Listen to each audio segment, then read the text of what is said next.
ایک دفعہ کا ذکر ہے کہ ایک سانپ جنگل میں رہتا تھا۔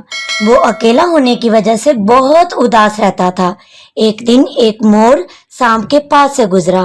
مور نے سانپ کو دیکھا اور پوچھا، تم کیوں اتنے اداس ہو؟ سانپ نے کہا، میں اکیلے پن سے بہت پریشان ہوں، مجھے دوست کی بہت ضرورت ہے۔ مور نے مسکرا کر کہا، میں بھی اکیلے پن سے اچھی طرح واقف ہوں، کیوں نہ ہم دوست بن جائیں؟ ہم دوست بن گئے تو بہت مزہ آئے گا۔